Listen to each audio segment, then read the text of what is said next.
everybody, it's Hokey and Cuddly, your favorite Southern California bathluncers.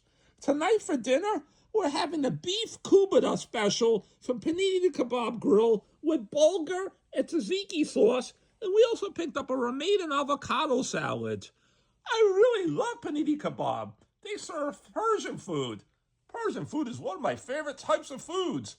So if you're ever in the Southern California area, stop by Panini Kebab Grill and pick up the Beef Koobideh with Bulgur and tell them Cuddly sent you.